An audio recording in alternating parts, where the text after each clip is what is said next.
Em 2010 eu escrevi uma carta pra mim, pra que eu fosse ler essa carta só quando eu tivesse 30 anos em 2025. Ou seja, esse ano chegou, eu fiz 30 anos e eu achei essas cartas. E é isso que eu quero conversar com vocês hoje. Eu sou a Beatriz, seja bem-vindo de estar aqui. Eu sou a Bea, artista visual, e eu trago vocês para esses meus devaneios criativos, né? E não sei se vocês se lembram, mas essa lá nos anos 2000, na verdade, assim, desde a década de 70, 80, vai, a gente tem uma certa fissura. Essa é uma coisa muito da humanidade. A gente tem essa fissura pelo tempo, pelo futuro, né? Uma coisa futurista. A gente quer sempre se comunicar com o futuro. Eu acho que hoje em dia a gente perdeu um pouco isso, talvez porque a gente não acredita mais que tenha futuro, então talvez a gente já jogou pro universo, né? Mas não sei se vocês participaram disso, de cápsula do tempo. Acho que na escola eu cheguei a fazer lá nos anos 2000, tinha escrever para fazer uma cápsula da escola e tal. E quando foi 2010, eu tava com 15 anos, eu resolvi fazer uma cápsula, né? Fazer uma cápsula do tempo. Eu escrevi várias cartas, gente. Olha este bolo, né? Eu gravei para vocês. Eu achei que tinha mais de uma carta, mas são muitas cartas, porque eu fui durante o ano de 2012, 2013, e também acabei escrevendo ali, o primeiro ano lá de 2010, e eu fui escrevendo milhares de cartas, milhares, olha um pacote de cartas que foi. Inclusive tinha uma carta de 2019, que é a única, assim, depois eu, tipo assim, eu não escrevi nada antes de 2019, né, mas foi uma carta de 2019 para uma ex, que não foi nem uma ex-namorada, mas foi uma ex-relação ali que eu tive em 2019 e eu coloquei e fiz um podcast sobre isso. Eu vou colocar o link aqui caso vocês queiram ouvir sobre o que que eu falei nessa outra carta aí, né. Mas eu fiquei muito chocada. Eu fiquei muito chocada porque eu queria, de verdade, eu queria poder ser uma diretora de cinema, sabe? Eu queria poder gravar esse momento de uma forma um pouco mais emocionante para vocês, para ser mais bonito, mais poético, e não vou conseguir, então vocês imaginem aqui. Mas é, eu fiquei muito, cara, eu fiquei muito chocada, porque primeiro, eu dei muito mais risada do que eu imaginei, né? Mas foi muito emocionante também ler esse bolo de cartas que eu fui lendo. Algumas eu cheguei a ler tudo, alguns anos eu li, algumas coisas eu não li, né?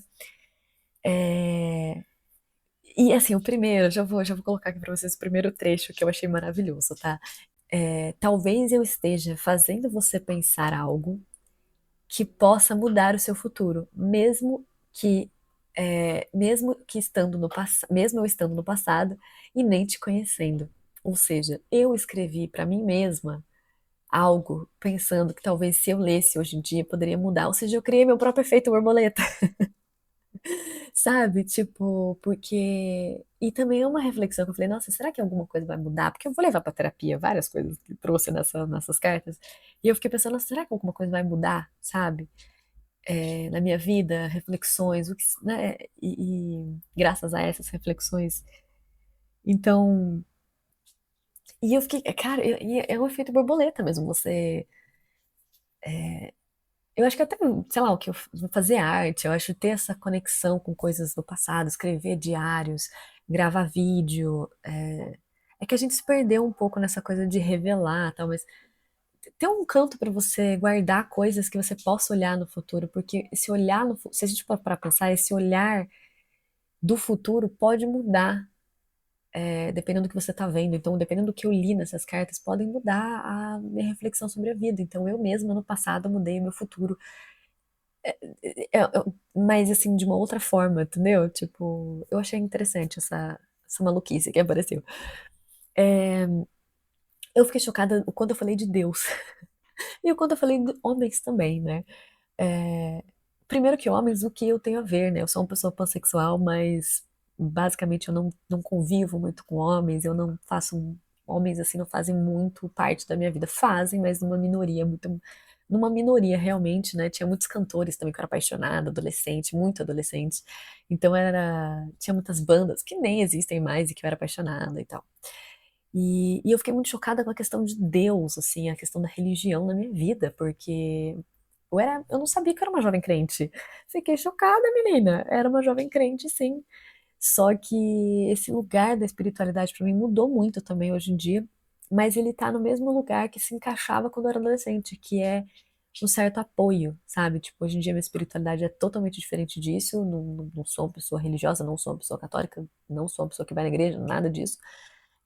Tenho outras crenças, mas ela serve muito como esse apoio, como essa uma busca da filosofia da espiritualidade, que a filosofia, né, quando a gente estuda espiritualidade de um jeito filosófico, é muito sobre você querer ser uma pessoa melhor, você trazer coisas que façam você refletir sobre ter uma consciência sobre você mesmo, sobre você é, é, se conscientizar dos passos que você quer ter na sua vida e tal. E era da mesma forma que eu via, eu acho que Deus naquela época, claro que com uma cabecinha de adolescente, né? Jovem crente que gostava de homens. Meu Deus, quem eu era? Já não vive mais aqui. Uma outra coisa que eu achei muito engraçado foi o que que a gente imagina hoje que no futuro a gente não consegue nem imaginar que não vai existir. Porque a gente ainda não pensou assim, não parou pra pensar, tipo, talvez isso aqui não vai existir. E aí no futuro, caramba, isso não realmente era a nossa realidade, sabe? É, Por que que eu tô falando isso? Uma das cartas eu falo, se você tiver um dia tendo um dia, eu tô falando pra mim mesma, né, no futuro, se você tiver tendo um dia ruim, eu espero que você possa pegar o seu carro, eu não tenho carro, e ir numa locadora, uma locadora de filmes, escolher com calma algum filme e para você ver no final de semana. Locadora de filme, pra você que por acaso caiu aqui de gaiato e uma jovem criança de geração Z, cara, locadora de filme era onde a gente ia pra alugar fitas e DVDs que a gente chegava em casa e colocava para assistir. E eu coloquei com tanta convicção, né? Eu lá com 15 anos de idade, colocando com tanta convicção que aos 30 eu ia poder, primeiro, ter poder aquisitivo para poder ir numa locadora e alugar o filme que eu quisesse, ter carro para dirigir até lá e ainda a convicção de que realmente existe locadora. E eu fiquei impressionada, porque não existe mais locadora, eu também não tenho carro e nem tenho aquisição financeira. E é engraçado isso, porque eu lendo a carta, é claro que eu sou uma adolescente, claro, eu tenho, né, 15 anos. E é muito engraçado, porque a memória que eu tenho de eu escrevendo essa carta, né, era toda a maturidade que eu tinha naquela época, era toda, era tudo que eu conhecia de realidade, né, naquele momento. Só que eu lendo a carta hoje, com 30 anos, é como se eu estivesse falando com uma sobrinha, sabe, com uma criança que eu tô conversando e esse olhar de tipo, nossa, olha como essa adolescente escrevia. É muito interessante isso, né? É, E a preocupação também da adolescente. O olhar da adolescente? Então eu tinha muito medo, eu escrevi que eu tinha muito medo de ser feia. Ai, coitada de mim. Eu tinha medo, eu falava, olha, por favor, não seja feia, né? Que ela, tipo, eu no passado eu esperava que hoje em dia eu já tivesse até feito plástica. Continuo sendo nariguda, com orelhas tortas e gosto, tá tudo certo, me sinto bem. Ai de mim também, com 15 anos, saber que eu sou careca hoje em dia, né? Eu não sei se a minha eu do passado ia olhar pra mim e falar, nossa, você é maravilhosa, delícia. Não, eu acho que ela imaginava que eu ia ser muito diferente, eu acho, não sei. Eu acho que eu me imaginava completamente diferente, né? É, Mas, cara, essa expectativa de seja bonita, pelo amor de Deus, a vida, eu preciso saber eu preciso que você seja bonita com 30 anos, sabe? Está escrito isso, assim, é muito chocante. E isso é uma preocupação para mim hoje, claro, porque todos nós temos preocupações de serem bonitos, de sermos validados, né, na aparência de alguma forma, mas isso é uma preocupação diferente para mim hoje, ela está num lugar diferente, né, do que era, claro, de quando que eu era adolescente. Primeiro porque eu não convivo hoje com pessoas tão cruéis como na minha adolescência as pessoas eram muito cruéis nos julgamentos dos corpos alheios, e hoje eu tenho uma bolha de pessoas muito mais gentis com os corpos alheios, então isso também mudou pra caramba, né? Isso tudo eu achei muito engraçado, né? Mas é claro que não é tudo que é só engraçado. Teve coisas ali que me deixaram é, meio abalada, assim mesmo, assim, e eu pergunto pra você, assim, cara, você já fez uma cápsula do tempo? Eu iria convidar, você convida você para ser uma cápsula do tempo para daqui a um tempo, assim, daqui 10 anos, assim. Só que Porque, não sei, eu acho que também faz com que a gente analise a expectativa não só de uma pessoa, mas de uma geração inteira, sabe? De como era o tempo naquele período. Porque daqui a 15 anos atrás, né? Porque eu escrevi que eu tinha medo do futuro, que eu queria que o futuro fosse melhor, né? E é claro que me pegou muito essa coisa, porque eu acho que venderam essa expectativa pra gente, né? Que com 30 anos eu ia ter que estar resolvida, eu ia ter que estar com casa, casada, eu ia na minha cabecinha ali de que ainda não estava se descobrindo uma jovenzinha LGBT. Achava que eu ia estar casada com um homem, eu ia ter um emprego, eu ia estar viajando, eu ia estar, nossa, tenho carro, casa, é tudo. E é quase como se eu sinto, tem um lado meu que eu sinto quase como se eu precisasse pedir desculpa para essa adolescente de 15 anos que achava que era possível tudo isso. É, tem coisas ali que claramente existe uma certa ilusão. E mais do que isso, né? Mais do que essa coisa, essa ideia de que venderam pra gente e olhar essas ilusões de que certos caminhos eram muito fáceis. E, e tanto para mim individualmente, como, né, tipo, uma pessoa neurodivergente que eu não fazia ideia que era neurodivergente, que tinha traumas que eu não, e estava começando a ter alguns traumas que iam acontecer depois, que iam piorar depois e que eu, naquela época eu não fazia ideia e que iam estourar em grandes bolhas, mas também com uma geração inteira, sabe? Com uma falta de conhecimento muito grande. Então, para mim, essa ideia de. Eu estava pensando, né? Eu escrevo na carta sobre eu não sabia se eu ia fazer faculdade ou não. Só que muito antes de eu saber se eu ia fazer faculdade ou não, eu não fazia ideia com 15 anos que não era possível para mim naquele momento fazer faculdade. Porque a minha realidade financeira não cabia essa possibilidade naquele momento. Então,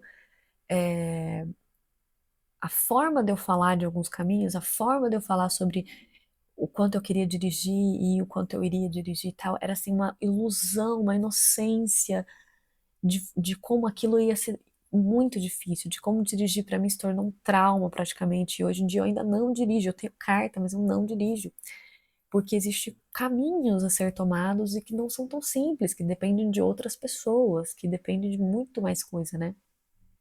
E e que isso é muito óbvio quando a gente é criança, mas quando a gente é adolescente, eu acho que isso dói muito também, porque a adolescência você ainda tem muita ilusão da vida adulta, você ainda tem aquele olhar fantasioso às vezes da criança, mas você já tem alguma coisa ali da vida adulta que tá te encarando, né?